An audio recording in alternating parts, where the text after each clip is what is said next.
MBBS in North America. 32 లక్షలకే MBBS ప్రపంచవ్యాప్తంగా గుర్తింపున్న degree.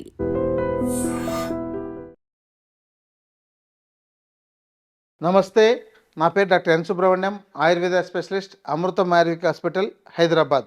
అమ్మాయిల్లో ఋతుదోషాలు, ముట్టు నొప్పి, లేదంటే పొట్టలో పీరియడ్ సమయంలో, మెన్స్ట్రువల్ సైకిల్ సమయంలో నొప్పి రావడం, ఇక ఇతర అనారోగ్య సమస్యలు అంటే వైట్ డిశ్చార్జ్ రావడం, ఇలాంటివన్నిటిని అమ్మాయిల్ని ఆరోగ్యకరంగా పెంచడానికి చాలా సమస్య అవుతుందండి.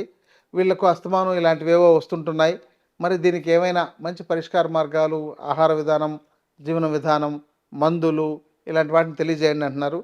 ఇవి ఎందుకు వస్తాయి అనే దాని గురించి కొంత పరిశీలిద్దాం.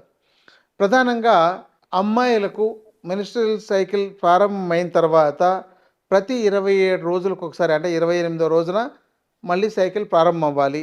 ఇది 4-5 రోజుల పాటు ఉండాలి. వాళ్ళలో ఓవర్ బ్లీడింగ్ లాంటివి ఏమీ ఉండకూడదు, వైట్ డిశ్చార్జ్ లాంటిది ఏమీ ఉండకూడదు, ఇతర కడుపులో నొప్పి ఇలాంటివి ఏమీ రాకూడదు. అది సహజ సిద్ధంగా మనకు మూత్రం పోవడం, విరేచనానికి వెళ్ళడం ఎంత సహజ సిద్ధంగా జరుగుతుందో ఈ యొక్క మెన్స్ట్రువల్ సైకిల్ కూడా అంతే సహజసిద్ధంగా జరగాలి. అంటే సాధారణంగా మూత్రం రోజుకు 7-8 సార్లు వెళ్ళగలుగుతాం, 10 సార్లు కూడా వెళ్ళొచ్చు. విరేచనానికి 1 లేదా 2 సార్లు వెళ్తాం రోజుకు. ఈ మెన్స్ట్రువల్ సైకిల్ వచ్చేసరికి 27 రోజులకు ఒకసారి వస్తుంది. మరి ఇది స్కిప్ అయిపోతుంది, అంటే 27 రోజులకు రావట్లేదు. నెల రోజులు దాటిపోయినా, 1.5 నెలలు దాటినా కొంతమందికి రావడం లేదు. కారణం ఆహారము, జీవన విధానంలో లోపాలు. మెన్స్ట్రువల్ సైకిల్లో కడుపులో నొప్పి వస్తుంది, భరించలేకపోతున్నారు, పెయిన్ కిల్లర్స్ ఇస్తేనే తగ్గుతుంది, లేకపోతే లేదు. ఇది రాకూడదు. వస్తుందంటే ఈ యొక్క గర్భదోషాలు కొన్ని ఉన్నాయని అర్థం. దానికి ఆయుర్వేదంలో తేలికమైన చికిత్సా విధానాలు, అంటే ఔషధాలు ఉన్నాయి. కేవలం మెన్స్ట్రువల్ సైకిల్లో మాత్రమే వాడేవి. జస్ట్ ఒక 5 రోజులు, ఒక 6 నెలల పాటు వాడినట్లయితే, అంటే మెన్స్ట్రువల్ సైకిల్ వచ్చినప్పుడు ఒక 6 నెలల పాటు అది వాడినట్లయితే అసలు ఈ సమస్య శాశ్వతంగా తగ్గిపోతుంది. దీన్ని వైద్యుల పర్యవేక్షణలో తీసుకోవాలి. ఇంకా శ్వేతప్రదర, లుకోరియా అంటే తెల్లబట్ట అంటారు. ఈ సమస్య చాలామంది అమ్మాయిల్లో వేధిస్తుంటుంది. కారణాలు అనేకం. వాళ్ళకు మెన్స్ట్రువల్ సైకిల్లో వెళ్ళవలసిన మలిన పదార్థాలన్నీ సక్రమంగా బయటకు వెళ్లకుండా లోపలే ఉండిపోతే అది చెడిపోయి తర్వాత ఇన్ఫెక్షన్ అయ్యి ఇక రకరకాల కారణాలతో ఈ యొక్క వైట్ డిశ్చార్జ్ అనేది ఉంటుందండి. దీనిని కొన్ని రకాల ఔషధాలు వాడి తగ్గించుకోవాలి. ఇది శాశ్వతంగా తగ్గిపోయే సమస్య. ఇంకొకటి రక్త ప్రదర, అంటే అప్పుడప్పుడు స్పాట్ బ్లీడింగ్ అవుతుండడం. దీంతో పీసీఓడి, పాలిసిస్టిక్ ఓవేరియన్ డిసీజ్ లేదా పాలిసిస్టిక్ ఓవేరియన్ సిండ్రోమ్, పీసీఓఎస్ అంటారు. ఇక ఇవి చాలా రకాలు ఉన్నాయండి. ఇవి వచ్చే అవకాశాలు ఉంటాయి. మరి ఇవి ప్రత్యేకంగా వాళ్ళ ఆహారం, జీవన విధానంలో లోపాలు. అంటే మెన్స్ట్రువల్ సైకిల్లో ఏమి తినకూడదు, ఏం తినాలి, ఏ జాగ్రత్తలు పాటించాలి అనేదాన్ని మనం నిర్లక్ష్యం చేయడం. కారణం ఏంటంటే ఒకప్పుడు ఈ యొక్క వీటికన్నిటికీ కొన్ని నియమాలు ఉండేవి. ఇప్పుడు ఆ నియమాలు లేదు, ఆ నియమాలు ఎవరు ఆచరించడం లేదు. దానివల్ల ఈ మెన్స్ట్రువల్ సైకిల్ ఉండే సమయంలో, ఋతుక్రమం జరిగే సమయంలో వాళ్ళు కొన్ని రకాల ఆహార పదార్థాలు తినకూడదు. దీంట్లో ప్రత్యేకంగా నాన్ వెజ్, స్వీట్సు, పాల పదార్థాలు ఇవి ఎవరైతే తింటుంటారో వాళ్ళకి ఈ పీసీఓడీలు, పీసీఓఎస్లు, సిస్టులు, ఫైబ్రాయిడ్స్ వచ్చే అవకాశాలు ఉంటాయి. ఎందుకు అని అడగవచ్చు. రీజన్ చెప్పాలంటే, ఎప్పుడైతే మీ గర్భసంచి శుద్ధి జరుగుతుందో ఆ సమయంలో వృద్ధి కలిగించేవి, అంటే స్వీట్స్ పదార్థాలు, ఈ మధుర పదార్థాలు మనకు ఓవర్ గ్రోత్ని తీసుకురాగలిగేది. అంటే బరువు తక్కువగా ఉండే వ్యక్తికి రోజు మంచి స్వీట్స్ ఇస్తూ ఉండండి, ఆటోమేటిక్గా బరువు పెరుగుతాడు. అలాగే ఇక్కడ ఆ యొక్క గర్భసంచి ఖాళీ అవుతున్నప్పుడు అక్కడ కొన్ని రకాల గడ్డలు లాంటివి డెవలప్ అయ్యే అవకాశాలు ఉంటాయి. అలాగే మాంసాహారం తిన్నా అదే లక్షణాలు ఉంటాయి, స్వీట్ పదార్థాలు తిన్నా అదే లక్షణాలు ఉంటాయి, మిల్క్ ప్రోడక్ట్స్ తిన్నా అదే లక్షణాలు ఉంటాయి. కాబట్టి వీటిని అవాయిడ్ చేయాలి. అమ్మ నేను ఉండలేను, నేను భరించలేకపోతున్నాను అంటే అది అలవాటుగా చేసుకుంటేనే ఇది మానగలుగుతారు తప్ప అది ఎప్పుడో ఒకసారి సడన్గా చేస్తే అది మానలేరు.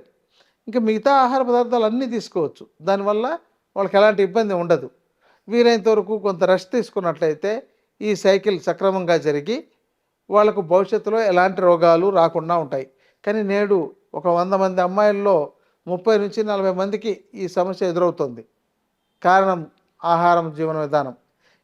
ఈ జాగ్రత్తలు లేకపోవడం వల్లే వస్తుంది కాబట్టి ఈ జాగ్రత్తలు మళ్ళీ మొదటికి వచ్చి ఆచరిస్తే తప్ప ఈ సమస్య పరిష్కారం అవ్వదు.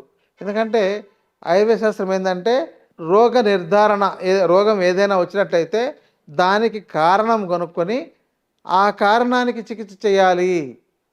రోగానికి కాదు చేయాల్సింది, కారణానికి చికిత్స. అంటే మీకు ఏదైతే నిదానం అంటే దాన్ని ఏమంటారంటే నిదానం అంటే ఇక్కడ కారణం అని అర్థం ఆయుర్వేద శాస్త్రంలో. ఆ కారణానికి చికిత్స అంటే దాంతో ఆహార విధానం కావచ్చు, జీవన విధానం కావచ్చు, మందులు కావచ్చు. ముఖ్యంగా ఆహార విధానంలో లోపాల వల్ల వస్తుంది కాబట్టి ముందు ఆహార విధానాన్ని సెట్ చేయడం, తర్వాత జీవన విధానంలో నీళ్లు రోజు ఎంత తీసుకోవాలి, విరేచనం ఎప్పుడు వెళ్ళాలి, ఏ ఆహార పదార్థం ఎప్పుడు తీసుకోవాలి, ఏ ఆహార పదార్థాలు సరిగా జీర్ణం కాలేకపోతే వాటిని ఎప్పుడు తీసుకోకూడదు, ఏ పదార్థాలతో ఏవి కలిపి తీసుకోవాలి, ఏ పదార్థాలు ఏవి కలిపి తీసుకోకూడదు, ఇలాంటి విషయాల మీద కొంత అవగాహన పెంచుకొని వాటిని ఆచరించాలి. ఈ యొక్క ఆహారము జీవన విధానంతో ఆచరించడం ద్వారా ఇలాంటి రోగాలు, ఇలాంటి సమస్యలు రాకుండా కాపాడుకోవచ్చు.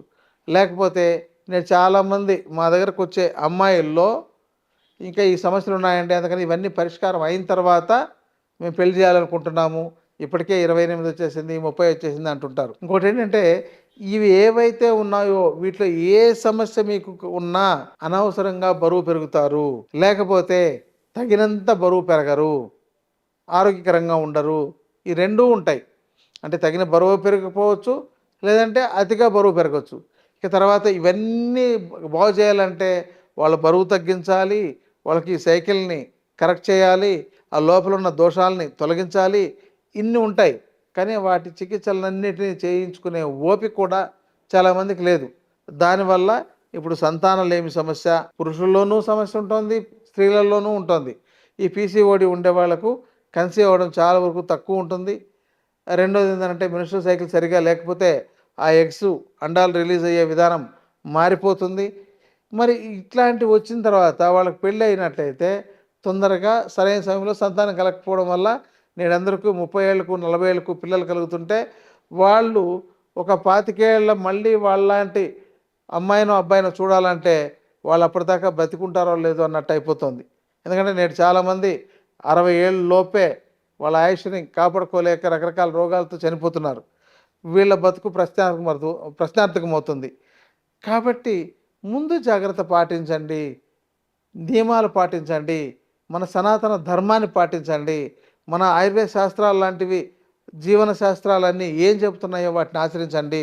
ఎలాగోలాగా జీవించేస్తున్నాం, ఎలాగోలాగా బతికేస్తున్నాం అని అంటే ఇవి తర్వాత మీ భవిష్యత్తుని మీరు ముందు గనక పొరపాటు చేస్తే ఆ పొరపాటు భవిష్యత్తులో మీకు నష్టం కలిగించే విధంగా ఉంటుందే తప్ప మీకు ఏ మంచి జరగదు.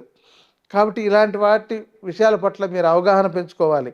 అవసరమైతే వైద్యుడికి ఏదైనా ఫీజు ఉంటే ఆ ఫీజు పే చేసి కలిసి తగిన నియమాలు తెలుసుకొని వెళ్తున్నట్లయితే బాగుంటుంది. ఎంతసేపు మాకు ఉద్యోగం అండి, ఇప్పుడు సమస్య లేదనేసి చాలామంది రావాలనుకుంటూ 2 సంవత్సరాలుగా ప్రయత్నం చేస్తున్నా రాలేకపోతున్నామని చెప్పేవాళ్ళు ఉన్నారు. అంటే అర్థం ఏంటంటే వాళ్ళకి అంత బిజీ ఉంటున్నారు. అది పూర్తిగా ఖరాబ్ అయిన తర్వాత, అంటే పూర్తిగా పాడైపోయిన తర్వాత వాళ్ళు మన దగ్గరకు వస్తే ఏ పరిష్కారము చేసే అవకాశాలు ఉండవు.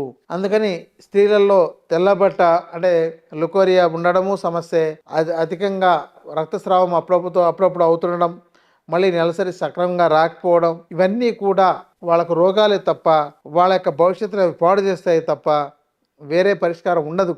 కాబట్టి ముందు జాగ్రత్త వహిస్తేనే ఇది మార్గం. ముందు జాగ్రత్త లేకపోతే మరింత రోగాలు ముదిరిపోయే అవకాశాలు ఉంటాయి. కాబట్టి మీరు తప్పనిసరిగా వైద్యుల పర్యవేక్షణలో ముందుగా చికిత్స తీసుకోండి. లేని పక్షంలో ఆయుర్వేద శాస్త్రాన్ని మీరు బాగా చదవడం కానీ, బాగా వినడం కానీ, ఆచరించడం కానీ చేసినట్టయితే కొంత పరిష్కారం అవుతుంది. తీవ్రమైన పరిస్థితుల్లో ఏ వైద్య శాస్త్రం మిమ్మల్ని కాపాడడం లేదని కూడా చెప్పచ్చు. అన్ని చోట్ల తిరిగామండి, మాకేం పరిష్కారం దొరకలేదు, చివరికి ఇలా అయిపోయింది మా జీవితం అన్న వాళ్ళని చాలామందిని చూసాం. కాబట్టి మీరే ముందు జాగ్రత్త వహించి ఆరోగ్యకరంగా కాపాడుకోండి. నమస్కారం. And for more videos, Please subscribe to iDream. Please subscribe to iDream. Please subscribe iDream. And please subscribe to iDream. For more videos, subscribe to iDream. Please like, share, and subscribe to the channel. Congratulations, iDream. Subscribe to iDream. Subscribe to iDream. So subscribe to iDream Media.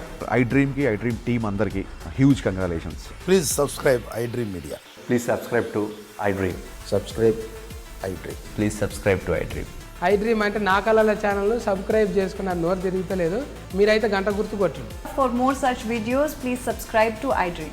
Subscribe to iDream. Please subscribe to iDream. Please subscribe iDream Media. Please do subscribe to iDream. Please subscribe to iDream Media. For best entertainment and information, please subscribe iDream. And don't forget to subscribe to iDream.